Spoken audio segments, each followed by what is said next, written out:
Welcome to KKS kitchen. இன்னைக்கு நம்ம பார்க்க போகிறது ஒரு ஸ்வீட் வெரைட்டி.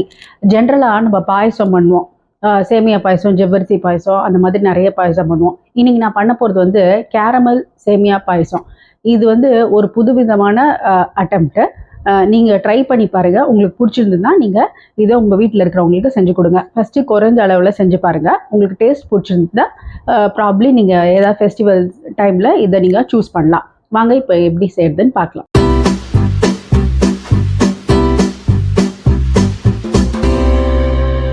பேன் வச்சுக்கிறேன். அதில் வந்து ஒரு ஒரு 1.5 டம்ளர் தண்ணி ஊற்றி நல்லா சுட வைக்கலாம்.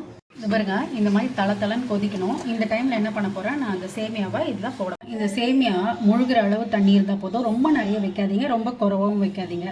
இப்போ இது ஒரு 3/4 அழகு சேமியா இருக்கும், அதை நான் போட்டிருக்கேன். இது நல்லா குக் ஆகட்டும். நம்ம லிட்டு போட்டு மூடிடலாம். ஒரு 2 மினிட்ஸ் கழிச்சு இந்த ஸ்டவ்வை ஆஃப் பண்ணிடலாம். பாருங்க, இது நல்லா ஒரு 3/4 அளவுக்கு நல்லா வெந்துடுச்சு.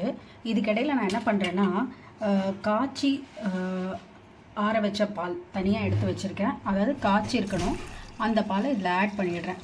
ஸோ இப்போ என்ன ஆகும்னா, இந்த சேமியா மிச்சம் குக் ஆகுறது இந்த பால்லேயே குக் ஆகும். இல்லை நான் பாருங்கள், நான் சொன்ன மாதிரி அந்த சேமியாவை இதில் வந்து பாலை சேர்த்துருக்கேன்.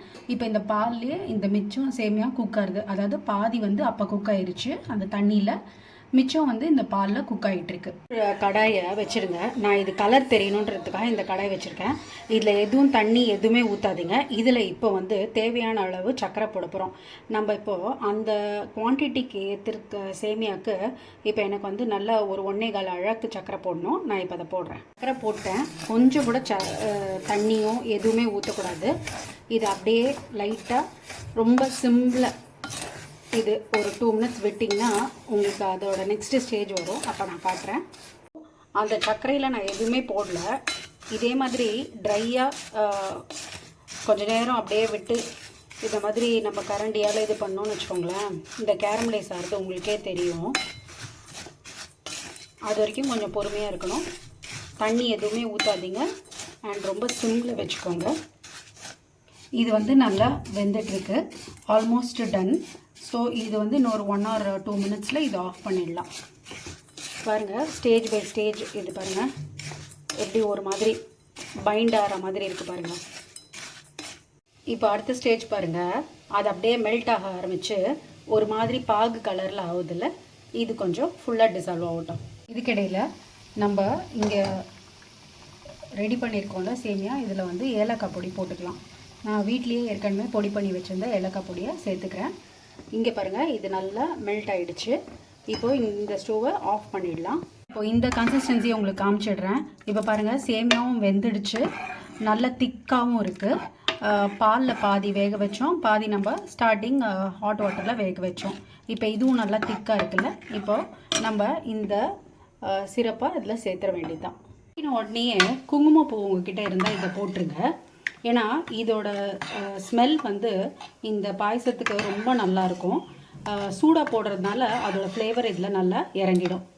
இப்போது ஸ்டவ்லேருந்து இறக்கியாச்சு. இப்போது குங்குமப்பூவும் போட்டாச்சு. லிட்டு போட்டு மூடிடுங்க. நம்ம தனியாக வந்து இதுக்கு வந்து முந்திரி திராட்சையெல்லாம் நெய்யில் வறுத்துட்டு இதில் சேர்த்துக்கலாம். இப்போது பாயசத்துக்கு நம்ம கொஞ்சோண்டு நெய் ஊற்றி முந்திரியை வந்து இது பண்ணி போட போகிறோம், ஃப்ரை பண்ணி. அதில் எங்கிட்ட வந்து கொஞ்சம் பாதாம் ஃப்ளேக்ஸும் இருக்குது.